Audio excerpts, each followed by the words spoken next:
ప్రపంచ దేశాల ఆర్థిక రక్తాన్ని మార్చే సముద్ర మార్గంలో ఇప్పుడు ఇరాన్ అక్షరాల విధ్వంసం సృష్టిస్తుంది. స్ట్రైట్ ఆఫ్ హార్ముజ్ గుండా వెళ్తున్న అంతర్జాతీయ కార్గో షిప్లను, కంటైనర్ నౌకలను టార్గెట్ చేస్తూ ఇరాన్ విప్లవాత్మక బలగాలు, క్షిపణులు, డ్రోన్లతో విరుచుకుపడుతున్నాయి. ఈ ఊహించిన మెరుపు దాడులతో మిడిల్ ఈస్ట్ ఒక్కసారిగా అగ్నిగుండంగా మారింది. అంతర్జాతీయంగా చమురు రవాణాకు అత్యంత కీలకమైన ఈ జలసంధిని బ్లాక్ చేయడమే లక్ష్యంగా ఇరాన్ ఈ దాడులకు తెగబడినట్లు తెలుస్తుంది.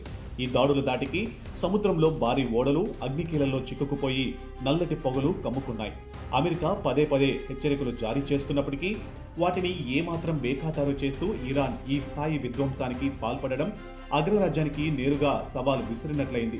ప్రపంచ వాణిజ్యానికి లైఫ్ లైన్ లాంటి ఈ రూట్లో దాడులు జరగడంతో గ్లోబల్ మార్కెట్లో కూడా క్రూడ్ ఆయిల్ ధరలు ఒక్కసారిగా ఆకాశాన్ని తాకాయి. ఓవైపు శాంతి చర్చలు జరుగుతున్న క్రమంలో ఈ దాడి చర్చనీయాంశంగా మారింది.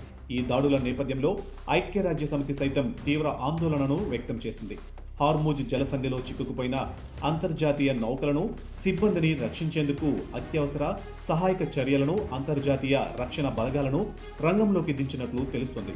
ఇది కేవలం రెండు దేశాల మధ్య జరుగుతున్న ఘర్షణ కాదు, ప్రపంచ వాణిజ్యానికి, గ్లోబల్ ఎకానమీకి పడిన అతిపెద్ద బ్రేక్.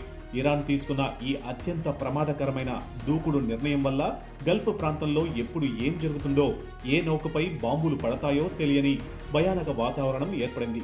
ఇరాన్ యుద్ధ నౌకల, సబ్ మెరైన్ల కదలికలపై అమెరికా తన శాటిలైట్లు, నౌకాదళం ద్వారా నిఘాను పీక్స్కు పెంచింది. అమెరికా ఇరాన్ వార్ ఏ క్షణమైనా పూర్తి స్థాయి మూడో ప్రపంచ యుద్ధంగా మారేలా పరిస్థితులు గంట గంటకు వేగంగా మారుతున్నాయి. మరి అమెరికా సైన్యం ఇరాన్ భూభాగంపై ఎలాంటి కౌంటర్ అటాక్ ఇవ్వబోతుంది?